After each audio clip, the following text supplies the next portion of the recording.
Bueno, tiempo de conversación para los que nos vean en el primer día de emisión en directo el viernes. Decirles que hoy, esta tarde a las 8, en el Palacio Espínola de la Villa de Teguise, que es la sede del Museo del Timple, como todo el mundo sabe, van a cerrarse ya. Se va a dar la última de las charlas pertenecientes a las segundas jornadas de historia que ha venido celebrando el Ayuntamiento de Teguise, en fin, durante varias semanas, y con distintos participantes. Y lo va a hacer con la presencia del doctor Eduardo Aznar Vallejo, que es licenciado en Geografía e Historia por la Universidad de La Laguna, es doctor en Historia por la Universidad de Sevilla, es autor de numerosas publicaciones, de trabajos de investigación, es especialista además en navegación y en comercio de la Corona de Castilla, que es un profundo conocedor de la materia que abordará esta tarde y que son parte de las fuentes para la primera historia de Lanzarote.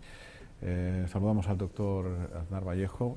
Profesor, muy buenas tardes. Buenas tardes. Y muy bienvenido, gracias Bien hallado. por acompañarnos. Cierra usted las segundas jornadas de historia de Lanzarote que organiza el Ayuntamiento de Teguise después de varias semanas, bueno, en fin, en el que hemos podido conocer un montón de cosas.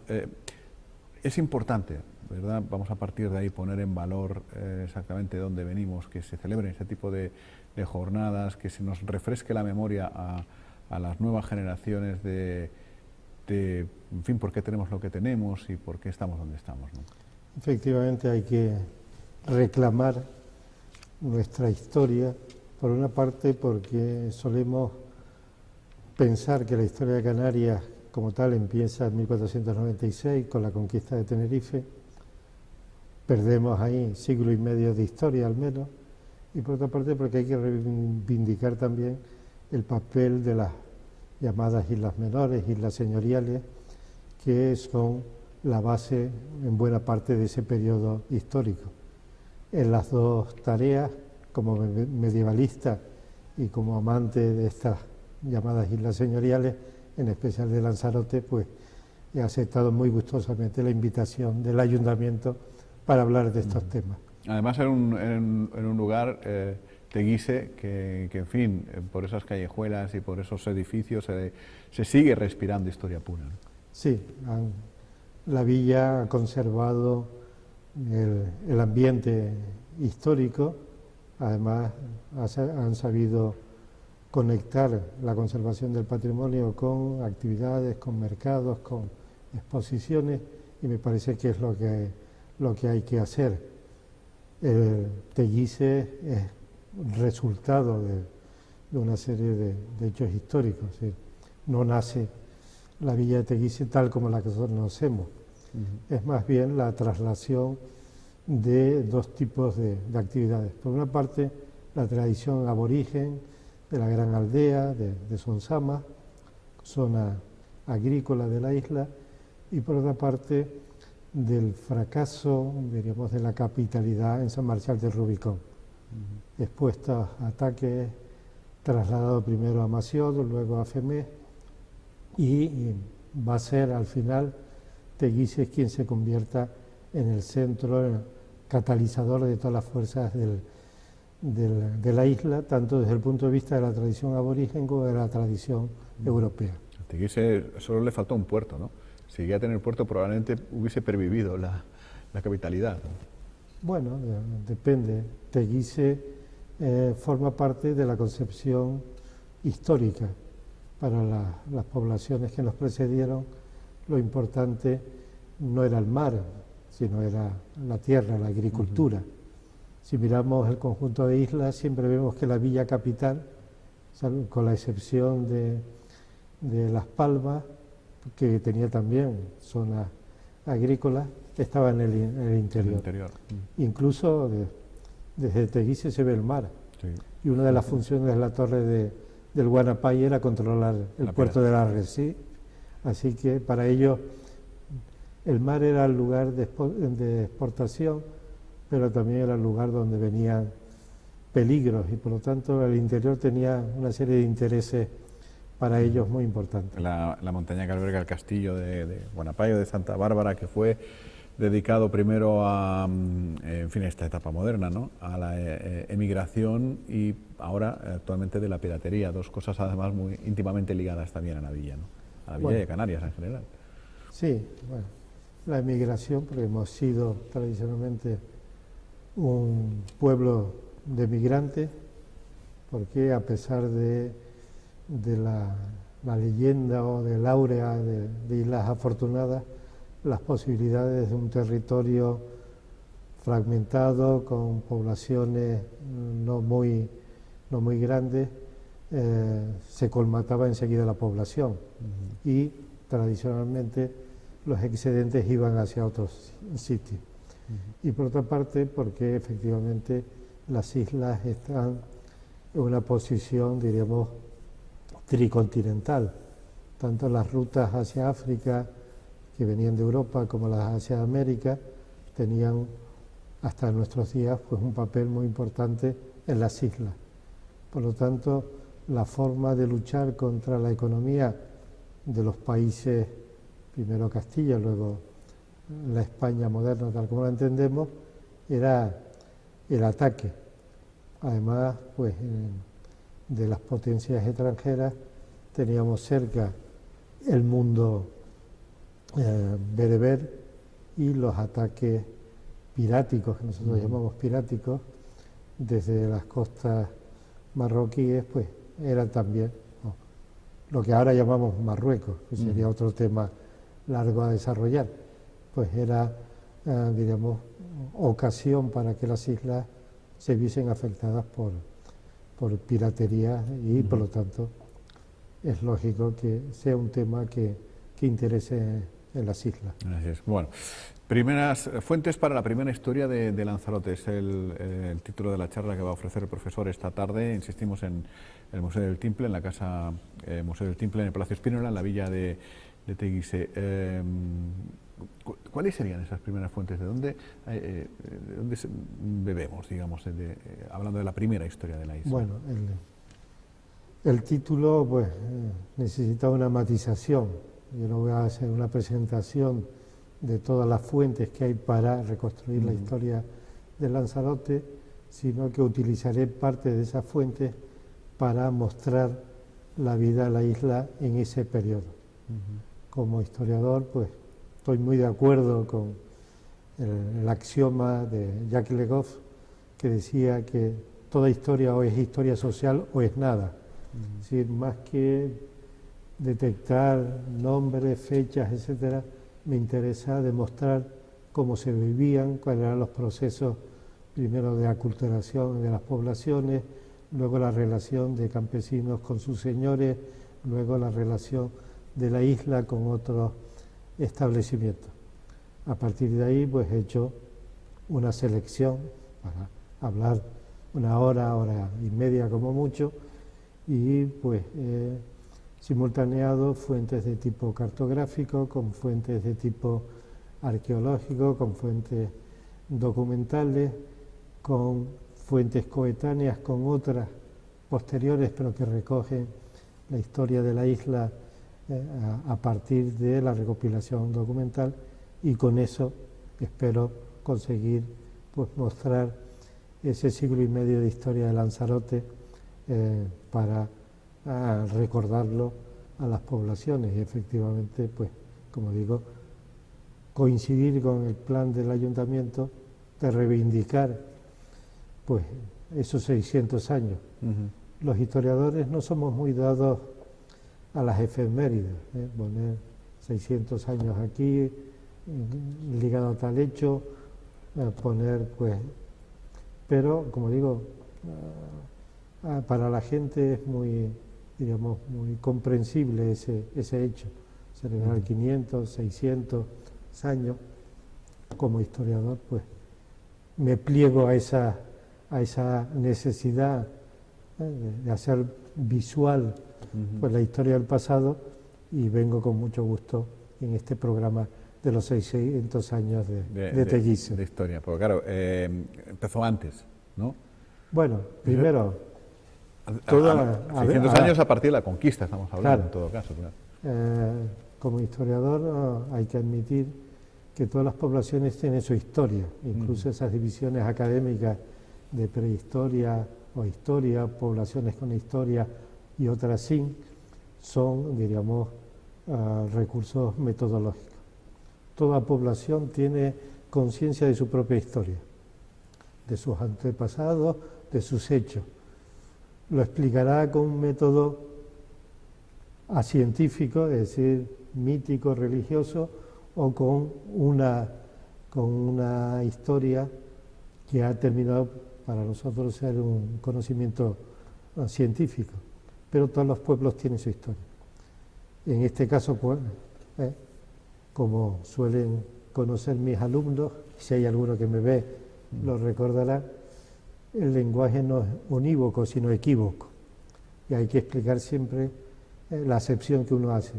Cuando yo hablo de la historia, la primera historia, me refiero a estas bases de lo que va a constituir la actual historia de Lanzarote.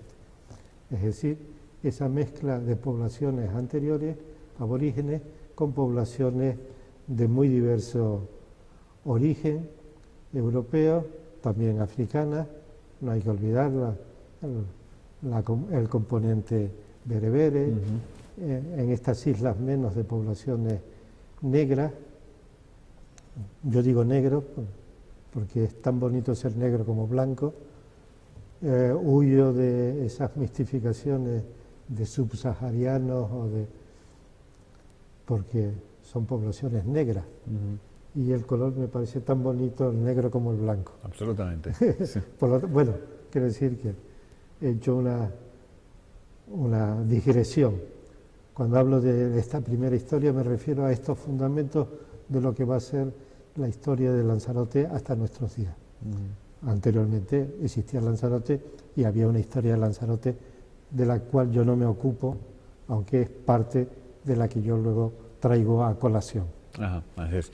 Bueno, a partir los 600 años a partir, en fin, de la conquista de Canarias por la corona de Castilla. Usted además es especialista, ¿no?, en navegación y en comercio, en la corona de Castilla, en colonización y la aculturación, creo que le denomina, ¿no? Bueno, parte. Otra palabra que tiene muy mala prensa, pero que al final seguimos utilizando.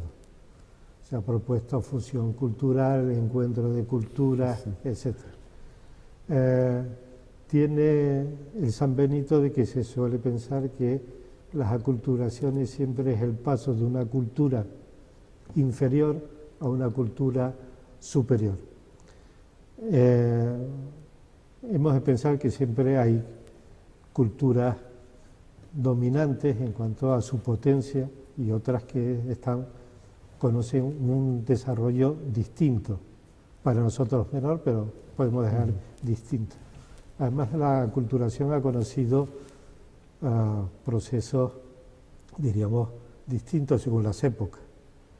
Los primeros procesos de aculturación en las islas, diríamos, además de desarrollarse un plan de bastante igualdad, el motor lo dirigían las poblaciones aborígenes que reciben a pequeños grupos europeos que se instalan. Esa es la realidad de Lanzarote de Malochelo, de Ruiz de Avendaño y de otros fenómenos. Por lo tanto, hemos de perder el miedo a la palabra, estudiar lo que significaron los distintos procesos de aculturación y, sobre todo, entenderlos, aprovecharlos mediante su examen. También mis alumnos me han oído muchas veces que los historiadores y nadie en la población no somos rehenes de la historia, porque en el siglo XIV haya sucedido así o en el siglo XVII de otra forma, no tenemos que cambiar o maquillar la historia en un sentido o en otro, ni en el bueno ni en el malo. No podemos, como decimos, decir, no, es que los canarios nos hemos llevado muy bien siempre con las poblaciones africanas. No es cierto. Ha habido momentos que sí, pero mayoritariamente ha habido relaciones de enfrentamiento, lo cual no quiere decir que ahora no nos podamos llevar bien, al revés. Ahora debemos llevarnos bien. Deberíamos. Sí. Por eso pues digo que hay que evitar, diríamos, las simplificaciones. Aculturación mala, europeos malos, incluso siempre hablamos de estos procesos a partir de la conquista, no decimos del encuentro o de la fusión, solemos pensar que no. Sobre todo porque parte de estas aculturaciones se producen o las estudiamos desde una perspectiva norte-sur, actualmente vigente, porque nadie hablaría mal de la aculturación entre poblaciones hispanas y los romanos, o la llegada de los musulmanes a la península. Claro. Pero ahora la vemos desde una perspectiva peyorativa, y entonces, como digo, esa es parte de nuestra labor en clase, de tratar de matizar, evitar pues las ideas preconcebidas, cada cosa situarla en su momento, en la mentalidad que fueron concebidas. Claro, porque lo vemos desde nuestra perspectiva, desde nuestro grado de conocimiento y en fin, de desarrollo en la vida cotidiana y los procesos de expansión de unas culturas sobre otras durante mucho tiempo fueron vistas como lógicas, y no solo de los europeos respecto de otros. Lo hicieron los aztecas, lo hicieron los incas, dentro de las islas los hicieron unas tribus respecto de otras. Era la manera de hacerlo, es decir, no era nada excepcional, digamos, Sí, ¿no? claro. Los medios que tenían, la forma con la que se manifestaban, ¿no? Sí, además fue un proceso muy cambiante. También de esas muletillas de profesor, suelo explicarles cuando estudiamos estas sociedades de las poblaciones antiguas que se basan no en un vínculo político como los europeos actuales, sino en lazos de sangre, el hecho del enfrentamiento normal. Es decir, lo importante es que una tribu tenga más hombres, tenga más ganado, que tenga más mujeres, y por lo tanto el rapto de mujeres es parte de la historia. Hay un dicho que repite el profesor Pierre Guichard, y un dicho de origen árabe que a mí me gusta repetir, y que dice: yo contra mi hermano, yo mi hermano contra mi primo, yo mi hermano, mi primo contra el extranjero. Es decir, que en estos mundos había conflictos y había imposiciones de una zona sobre otra. No hemos de pensar que europeos malos, aborígenes buenos. No estoy legitimando, porque no es mi papel, y eso pasó hace muchos siglos, y ellos son los responsables de las conquistas o las expansiones, sino que quiere decir que hay que ponerlos en su contexto y aprender de estos procesos, claro, para no repetirlos. Pero es que era la manera de hacerlo, quiero decir, probablemente dentro de 600 años estén hablando del siglo XXI como el siglo en el que la conquista fue mediante medios tecnológicos, que estamos todos googleizados, o el gran ojo que todo lo ve, etcétera, etcétera. Entonces, pues a alguien dentro de 500 años le podría parecer una aberración que nos hubiesen conquistado, entre comillas, de esta manera. Sí. Pues probablemente no podemos juzgar lo que usted dice, cómo se hacía en aquella época. Y que terminaremos todos hablando en inglés y usando unas redes que no sabemos de dónde parten, y que eso sea una lucha entre la cultura global y la cultura de cada una de las comunidades, y que los españoles seamos españoles y los japoneses japoneses. Pasará, y los historiadores del siglo XXIII los estudiarán como nosotros estudiamos lo que pasó en esos siglos anteriores. Pues sí. En fin, podríamos estar hablando y se nos ocurren millones de preguntas, pero lo bueno es ir a la conferencia, aprender y, bueno, pues siempre mirar de dónde partimos, ¿no? Para entender exactamente muchas cosas del presente. Siempre se suele decir: profesor, ha sido un placer tenerle este ratito con nosotros, y, en fin, ya antes decía, y se ha referido en un par de ocasiones a los alumnos que haya tenido, los que hayan estudiado historia, pues en un rato, en 5 minutos está aquí uno de ellos, que ya lo ha tenido oportunidad de saludarlo, Tomás López, periodista y licenciado en historia, que es miembro de nuestra tertulia. Así que, en fin, aquí tiene también bastantes que han pasado por sus aulas, ¿no? Sí, así es. El placer ha sido mío. Vuelvo siempre a Lanzarote con mucho gusto y he estado contento. Espero de contribuir a esta reflexión que el Ayuntamiento de Teguise quiere hacer sobre el pasado, pues contribuir en la medida de mi fuerza. Y está muy bien que efectivamente se den oportunidades como las que ofrece en este caso el Ayuntamiento de Teguise. Hacía poco hablábamos de archivos, de historia, en fin, es siempre un gustazo. Profesor, muchas gracias. Buenas tardes. A usted. Y en un instante la tertulia, con la que ya hablaremos de otras cosas que probablemente algún día también lleguen a ser historia, seguramente, porque esto se está escribiendo cada día, con Siegfried Soria, con Tomás López, con Carlos Espino y con Benjamín Perdomo. Hasta dentro de un momento.